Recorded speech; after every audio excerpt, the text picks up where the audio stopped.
नमस्ते। आज के इस खास विश्लेषण में आपका स्वागत है। तो चलिए बिना किसी देरी के सीधे मुद्दे पर आते हैं। इन दिनों दक्षिण एशिया की भू राजनीति में एक बेहद अप्रत्याशित और सच कहूं तो हैरान कर देने वाली घटना घट रही है। एक ऐसा बदलाव जो इतिहास के पेंडुलम को बिल्कुल उल्टी दिशा में घुमा रहा है।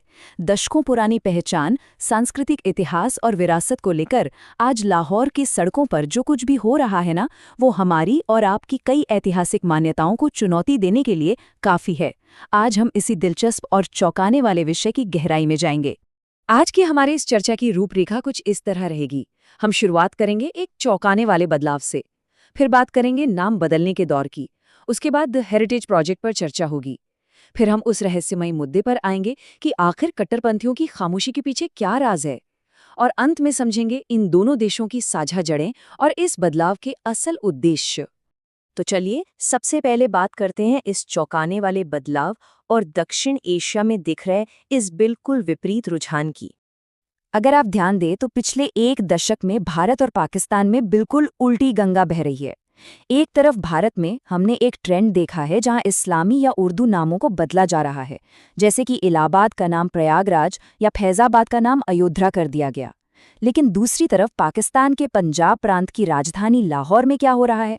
वहां घोषित रूप से स्थापित इस्लामी नामों को हटाकर उन जगहों के पुराने हिंदू, सिख या ब्रिटिश काल के नामों को फिर से आधिकारिक तौर पर बहाल किया जा रहा है ना? एकदम हैरान करने वाली बात। अब जरा इन नामों पर गौर कीजिए। ये सिर्फ कोई कागजी बातें नहीं हैं, बल्कि बहुत खास और ऐतिहासिक महत्व वाले स्थानों के नाम हैं। हाल ही में लाहौर प्रशासन ने बाकायदा एक आधिकारिक अधिसूचना जारी कर 9 जगहों के नाम बदले हैं। इस्लामपुरा, जिसे पहले कृष्णनगर कहा जाता था, अब आधिकारिक रूप से फिर से कृष्णनगर हो गया है। सुन्नत नगर को वापस संत नगर कर दिया गया है और बाबरी मस्जिद चौक को उसका पुराना नाम जैन मंदिर चौक वापस दे दिया गया है। इसी तरह मुस्तफाबाद फिर से धर्मपुरा बन गया है। लेकिन पता है सबसे दिलचस्प बात क्या है? आवाम ने इन नए इस्लामी नामों को कभी दिल से अपनाया ही नहीं था।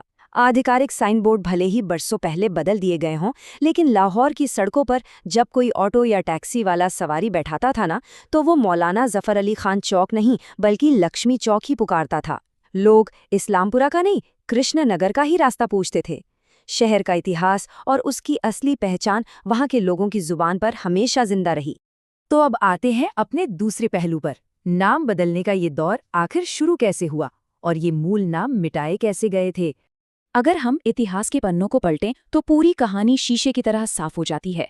1947 के बंटवारे के वक्त लाहौर की लगभग 36% संपत्तियां हिंदुओं और सिखों की थीं, लेकिन विभाजन के बाद वहां की जनसांख्यिकी यानी डेमोग्राफी पूरी तरह बदल गई। पर असली बदलाव आया 1980 के दशक में।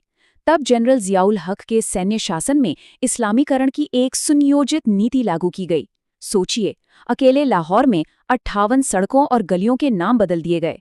इसके बाद 1992 में एक बड़ा मोड़ आया। जब भारत में बाबरी मस्जिद विध्वंस हुआ तो उसकी प्रतिक्रिया में लाहौर की एक हिंसक भीड़ ने एक भव्य जैन मंदिर को ढहा दिया और उस जगह का नाम बाबरी मस्जिद चौक रख दिया। और अब इतने दशकों बाद 2026 में जाकर इन ऐतिहासिक नामों की दोबारा वापसी हो रही है। इसी से जुड़ा इतिहास का एक बहुत ही हैरान करने वाला किस्सा आपको सुनाता हूँ। जब भारत और पाकिस्तान के बंटवारे के लिए सीमा रेखा खींचने की जिम्मेदारी सिरिल रैडक्लिफ को दी गई थी, तो उन्हें असल में इस क्षेत्र की संस्कृति और इतिहास का कोई ज्ञान ही नहीं था।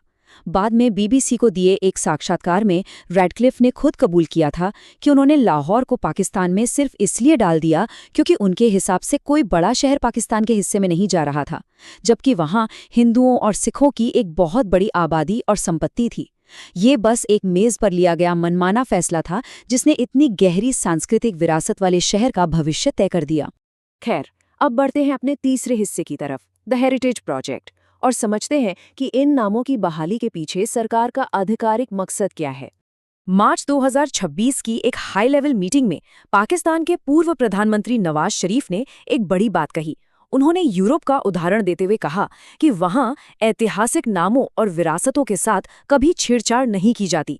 उनका साफ मानना है कि नाम बदलने से इतिहास नहीं मिटता और हमें अपनी मूल पहचान को बदलना नहीं बल्कि सहेजना चाहिए। और इस पूरी मुहिम की कमान संभाली है पंजाब की मुख्यमंत्री मरियम नवाज ने। इस अभियान को Lahore heritage area revival project का नाम दिया गया है। इसका लक्ष्य सिर्फ कृष्णनगर या संतनगर जैसे मोहल्लों के नाम बदलना नहीं है, बल्कि लाहौर के ऐतिहासिक परकोटे के दरवाजों जैसे मशहूर दिल्ली गेट का जीर्णोद्धार कर उन्हें उनके मूल नामों के साथ संरक्षित करना है। और बात यही खत्म नहीं होती।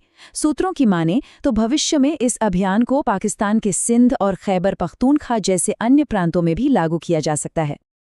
अब आते हैं चौथे और शायद सबसे रहस्यमयी पॉइंट पर, कट्टरपंथियों की खामोशी। आखिर वहां कोई विरोध क्यों नहीं हो रहा? आप खुद सोचिए, ये एक बहुत ही गंभीर सवाल है। जैन मंदिर चौक, कृष्णनगर या संतनगर जैसे नाम आधिकारिक तौर पर वापस लाए जा रहे हैं, लेकिन कट्टरपंथी धार्मिक समूहों की तरफ से न तो सड़कों पर कोई बड़ा प्रदर्शन हुआ है और न ही कोई बयानबाजी। दशकों तक जहां कड़ा इस्लामीकरण चला हो, वहां अचानक ये सब हो रहा है और किसी ने हंगामा नहीं किया। आखिर इस सन्नाटे के पीछे की असल भू राजनीति क्या है? दरअसल एक्सपर्ट्स इस खामोशी के पीछे एक बहुत ही सोची समझी रणनीति मानते हैं। पहला कारण तो प्रशासनिक सख्ती है। सरकार ने टीएलपी जैसे कट्टर संगठनों पर पहले से ही नकेल कस रखी है। दूसरा और बहुत अहम कारण है वैश्विक छवि। दुनिया भर के सामने अपनी एक सॉफ्ट इमेज और सहिष्णु देश होने का दावा पेश करने की कोशिश। और तीसरा कारण जो सीधे पैसों से जुड़ा है। पाकिस्तान को आईएमएफ जैसे अंतर्राष्ट्रीय संस्थानों से लोन चाहिए, और वो लोन तभी मिलेगा जब वो दुनिया को अपना एक प्रगतिशील चेहरा दिखाएंगे जो अपनी पुरानी और बहुधार्मिक विरासतों का सम्मान करता हो। और अब हमारे इस विश्लेषण के आखिरी और सबसे खूबसूरत हिस्से पर आते हैं, इन दोनों शहरों की साझा जड़ें और इनका अटूट बंधन। क्या आपको पता है कि दिल्ली और लाहौर असल में कितने गहराई से जुड़े हुए हैं? ये दोनों शहर एक दूसरे की मिरर इमेज यानी दर्पण की तरह हैं। दिल्ली में एक रिहायशी इलाका मॉडल टाउन है, तो बिल्कुल वही लाहौर में भी है। दिल्ली में संत नगर और गंगाराम अस्पताल है, तो लाहौर में भी मौजूद हैं। और सबसे दिलचस्प बात, दिल्ली के लाल किले के जिस दरवाजे का रुख लाहौर की तरफ है, उसका नाम लाहौरी गेट है, और लाहौर किले का जो दरवाज़ा दिल्ली की तरफ खुलता है, उसे दिल्ली गेट कहते हैं। ये एक ऐसा साझा आर्किटेक्चर है जिसे कोई भी सरहद कभी नहीं बांट सकती। और अगर हम इतिहास में थोड़ा और पीछे जाएं तो एक बहुत ही अद्भुत पौराणिक मान्यता सामने आती है। कहते हैं कि लाहौर शहर की स्थापना भगवान श्री राम के पुत्र लव ने की थी, और प्राचीन काल में इसे लवपुर या लवपुरी कहा जाता था। आपको जानकर शायद हैरानी होगी कि लाहौर किले के ठीक अंदर आज भी लव का एक प्राचीन मंदिर मौजूद है। ये इस बात का जीता जागता सबूत है कि इस शहर की सांस्कृतिक नींव कितनी गहरी और कितनी विविध है। तो ये सब जानने के बाद हम एक बहुत ही महत्वपूर्ण दोराहे पर आ खड़े होते हैं।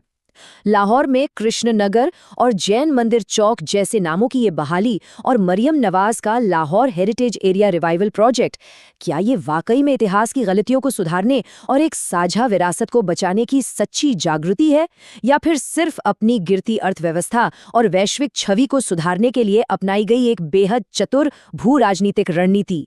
सच्चाई चाहे जो भी हो, एक बात तो तय है कि इतिहास कभी पूरी तरह से दफन नहीं होता, वो अपना रास्ता खोज ही लेता है। आज के इस विश्लेषण में हमारे साथ जुड़ने के लिए आपका बहुत बहुत शुक्रिया। चीजों को गहराई से समझते रहें और सवाल पूछते रहें।